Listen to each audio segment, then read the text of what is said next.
أعوذ بالله من الشيطان الرجيم. بسم الله الرحمن الرحيم.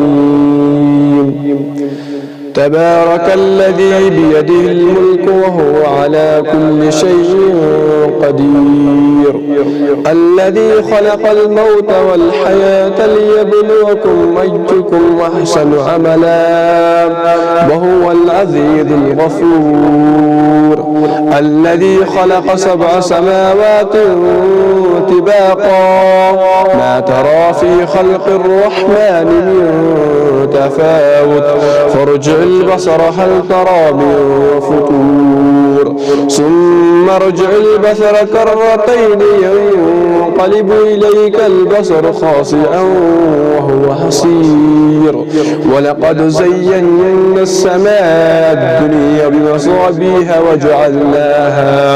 وجعلناها رجوما للشياطين وأعتدنا لهم عذاب السعير، وللذين كفروا بربهم عذاب جهنم وبئس المصير.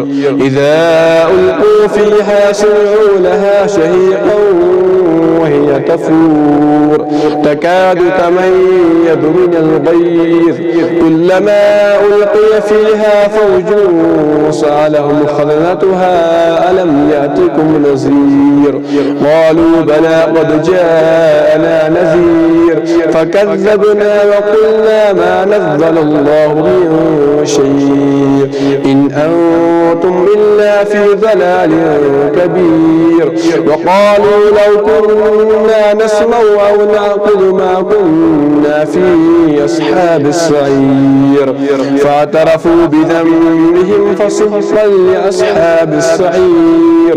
إن الذين يخشون ربهم بالغيب لهم مغفرة وأجر كبير، وأسروا قولكم أو اجهروا به إنه عليم بذات الصدور، ألا يعلم من خلق وهو اللطيف الخبير.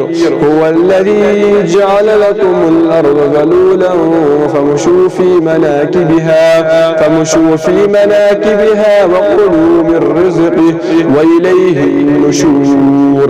أأمنتم من في السماء أن يخسف بكم الأرض فإذا هي تمور أم أمنتم من في السماء أن يرسل عليكم حاصبا فستعلمون كيف نذير.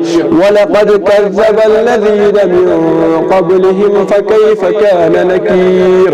أولم يروا إلى الطير فوقهم صافات ويقبضن ما يمسكهن إلا الرحمن إنه بكل شيء بصير.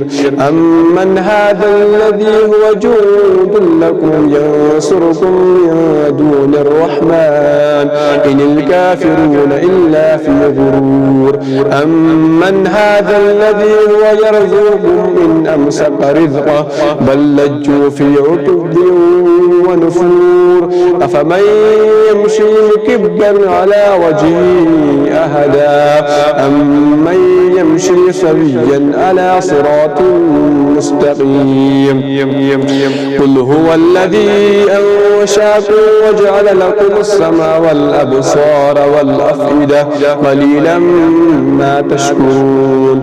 قل هو الذي ذرأكم في الأرض وإليه تحشرون. ويقولون متى هذا الوعد إن كنتم صادقين. قل إنما العلم عند الله وإنما أنا نذير مبين. فلما رأوا زلفة سيئت وجوه الذين كفروا وقيل هذا الذي كنتم به تدعون. قل أرأيتم إن أهلكني الله ومن أو رحمنا فمن يجير الكافرين من عذاب عليم. قل هو الرحمن آمنا به وعليه توكلنا فستعلمون من هو في ضلال مبين. قل أرأيتم إن أصبح ماؤكم غورا فمن يأتيكم بماء معين. صدق الله العظيم.